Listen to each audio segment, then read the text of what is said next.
With this energy crisis unfolding here and in many developed nations around the world, the global epicentre of climate virtue signalling at the moment is, of course, the United Nations COP27 meeting in Egypt's resort town of Sharm el-Sheikh. Politicians, bureaucrats, activists and business people have flown in from around the world to join this conference to peddle climate alarmism and preach about the wonders of renewable energy. What no one seems to mention is that 90% of Egypt's electricity, yes, 90%, comes from oil and gas. And this is a country that has less than 2% wind energy, and despite all of its deserts and sunshine, less than 1% solar energy. Yet Egypt, also of course a major exporter of oil and gas itself, it's the climate hero of the moment, and Australia's just a bad boy. Go figure. You must never expect logic from these people. This conference really looks like some sort of Truman Show for climate activists. Have a look at the protesters, staged managed to a T, pushing exactly the same message as the UN conference conveners, telling rich countries to pay up to developing nations for natural disasters. Pay up! Pay up! Pay up for loss of diamond! Pay up! Pay up for loss of diamond! Pay up! Pay up! Pay up for loss of diamond!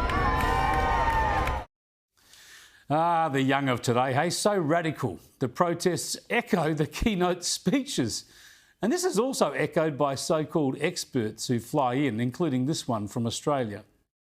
Having been through a year of such horrifying extreme weather disasters around the world, Australia will be expected to support a new global fund for addressing loss and damage and to be putting some money into that. That's a priority for our region, priority for the Pacific, and if we're hoping to co-host a future round of talks, then we've really got to put up on that front. Beyond that, of course, we need to be doing more and faster to get ourselves off coal and gas to really be doing our fair share in the world's energy transition.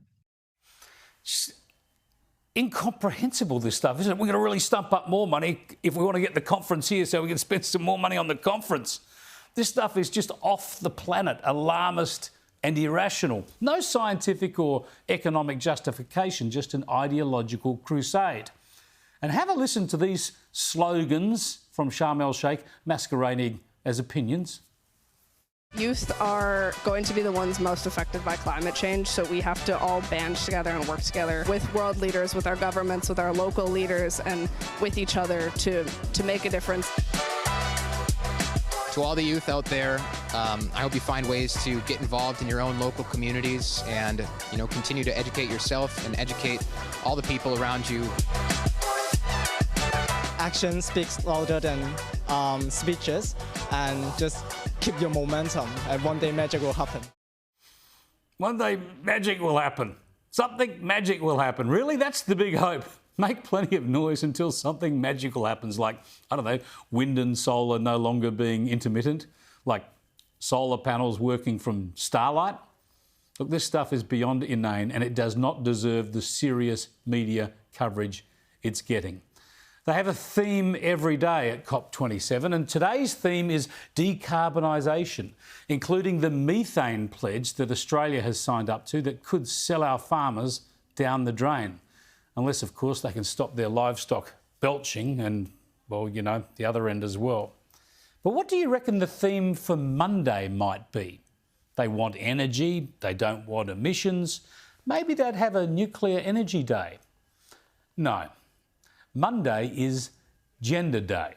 Yes, gender. Apparently your sexual organs can have an impact on the climate, I guess. Well, at least one sex can, because the topics for the day mention only one gender, women. The other 24 genders, or however many there are these days, don't seem to matter much. But the conference gets serious next Tuesday. The theme on that day is energy. Surely that's where the emissions reductions goals and the economic realities of COP27 come head to head, and we find some decent solutions. But scan this program and there is not one mention, not a solitary mention of nuclear energy.